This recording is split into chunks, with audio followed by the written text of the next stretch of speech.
جب شیر خدا حضرت امیر حمزہ رضی اللہ تعالی عنہ مشرف بالاسلام ہوئے، سب پریشان ہو گئے، آپس میں گفتگو شروع ہو گئی کہ بھئی ایسے ہی بہادر اور جلیل اور بے باک لوگ اگر اسلام قبول کرتے رہیں گے تو پھر ہمارے باباؤں کا، ہمارے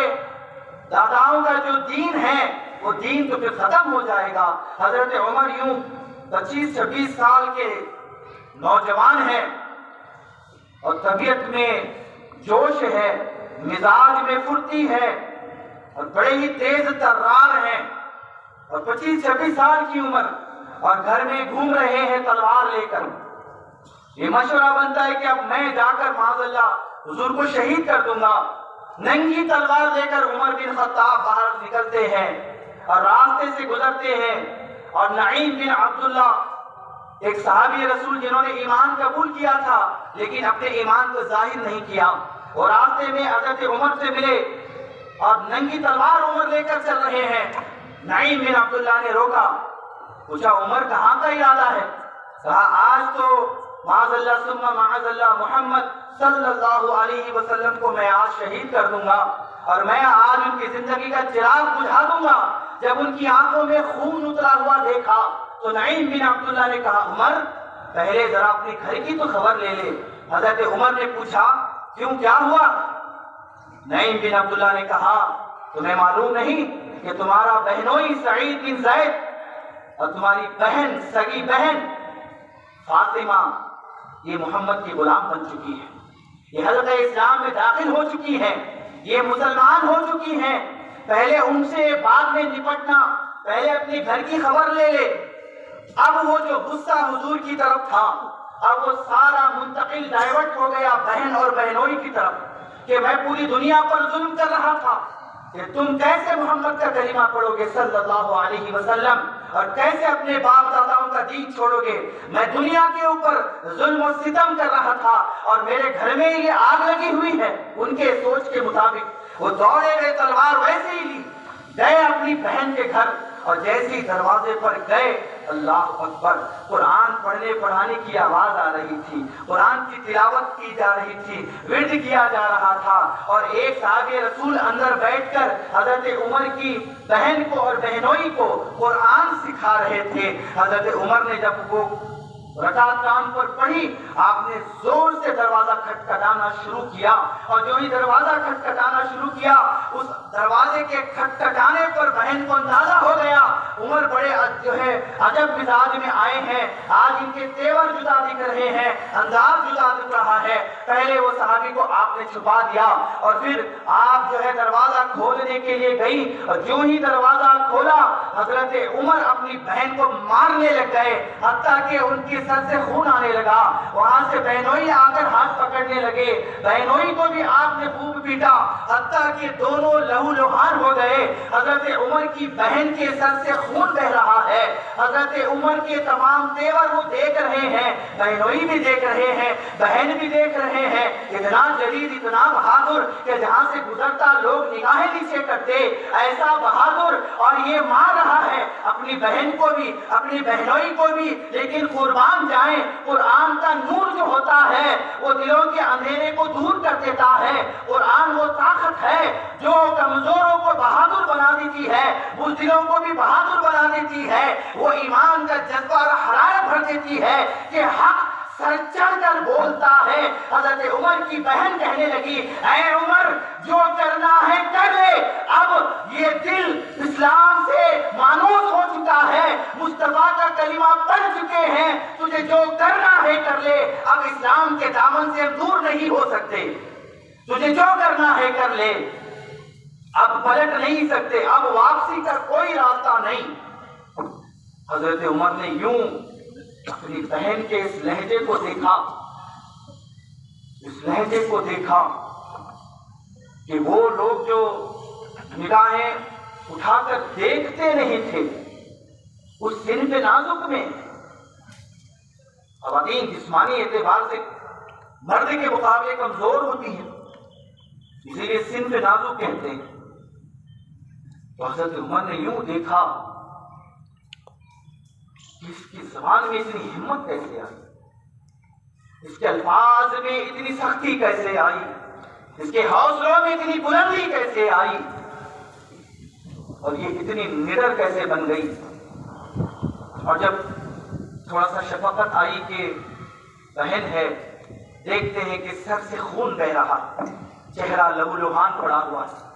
خوب مارا، خوب پیٹا، اور ایسے حالت میں جب جسم سے خون بہ رہا ہے، سر پھٹا پڑا ہے، منہ لہو لہان ہے، تو عمر کو اپنی بہن کی یہ حالت دیکھ کر رحم آ جاتا ہے۔ وہ بھی سوچتے ہیں کہ میں نے اپنی بہن کے ساتھ کیا کر دیا، لیکن اتنا مار کھانے کے بعد کہہ جائے کہ بہن کہتی کہ میں معافی چاہتی ہوں، غلطی ہو گئی، نہ، آپ کی بہن فاطمہ کا ایمان سر چڑھ کر بول رہا تھا، کیونکہ جب حق دل میں بس جاتا ہے، قرآن کا نور سینوں میں بس جاتا ہے، مصطفیٰ جان رحمت کی محبت دل میں پیوست ہو جاتی ہے، اور یہ دل جب اللہ اس کے رسول پر قربان ہونے کے لیے، مر مٹنے کے لیے تیار ہو جاتا ہے، تو اللہ پھر کمزوروں کو بھی طاقت عطا فرماتا ہے، اللہ پھر کمزوروں کو بھی حوصلہ عطا فرماتا ہے، اور وہی حوصلہ سر چڑھ کر بولا، وہی نڈرپن، وہی بے خوفی، وہی بے باکی، وہی جرات اور جسارت اور وہ ہمت عمر کی آنکھوں میں آنکھیں ڈال کر کہہ رہی تھی کہ تمہیں جو کرنا ہے کر لو، اب پیچھے نہیں ہٹیں گے۔ حضرت عمر نے کہا اچھا، آپ نے کہا فاطمہ مجھے وہ چیز تو لا کر بتاؤ جو تم پڑھ رہے تھے، میں بھی تو دیکھوں کیا چیز ہے یہ کہ جس نے کمزوروں کو طاقتور بنا دیا اور ایسی زبان میں قوت اور طاقت عطا فرمائی۔ تو آپ کی بہن نے کہا نا، آپ ناپاک ہے، آپ کو یہ قرآن نہیں دے سکتی۔ کہا پھر کیا کروں؟ کہا غسل کر کے آئیں۔ حضرت عمر نے غسل کیا اور پھر آپ نے وہ چمڑے پر لکھا ہوا، کھجور کی چھالوں پر لکھا ہوا، آج ہم اپنی حالتوں پر حیا کریں، شرم کریں کہ آج اللہ نے کتنے منظم طریقے سے قرآن کو ہمارے گھر گھر پہنچا دیا، کتنی آسانی کے ساتھ 300 پارے ہمارے سامنے ہیں اور کتنی آسانی سے ہم پڑھ سکتے ہیں۔ لیکن اس دور میں صحابہ کا دور یہ تھا کہ جب ان کے اس عمل سے کفار و مشرکین مومن ہو جایا کرتے تو یہ ایسا منظم قرآن نہیں ہوتا۔ چمڑوں پر آیتیں لکھی ہوئی ہیں، کھجور کے چھالوں پر آیتیں قرآن کے سورتیں لکھی ہوئی تھی۔ آپ نے اس چمڑوں کو پیش کیا۔ بعض روایتوں میں آتا ہے کہ الگ الگ سورے تھے، بعض میں آتا ہے کہ سورہ طٰہٰ تھا جو حضرت عمر کے سامنے پیش کیا گیا۔ جب حضرت عمر یوں قرآن پڑھتے جاتے ہیں اور آنکھوں سے اشک بہتے جاتے ہیں، بہن قرآن سنانے لگتی ہے، حضرت عمر پڑھنے لگتے ہیں، جو قرآن پڑھتے جاتے ہیں وہ کفر کا میل دھلتا جاتا ہے، وہ اندھیرے چھٹتے جاتے ہیں اور دل میں ایک امنگ اور ایک شرمندگی آتی ہے کہ ہم اب تک کیا کر رہے تھے۔ حضرت عمر عرض کرتے ہیں مجھے محمد کے پاس لے چلو، میں ان سے ملنا چاہتا ہوں۔ لہذا حضرت عمر کو لے جایا گیا۔ اب حضرت عمر نکلے، حضرت ارقم، زید بن ارقم رضی اللہ تعالی عنہ کے گھر پر اسلام کا پہلا مدرسہ دار ارقم، کہ جہاں حضور صحابہ کو سکھایا کرتے، آپ وہاں ہیں، حضرت حمزہ بھی ہیں، دیگر صحابہ بھی ہیں، اور حضرت عمر وہی حالت میں نکلے، تلوار ہے ہاتھ میں۔ لیکن جب گھر سے نکلے تھے تو دنیا اور تھی، لیکن اب بہن کے پاس قرآن سے وہ روشنی لے کر، وہ نور لے کر جب نکلے، وہ ہدایت اور نصیحت لے کر نکلے،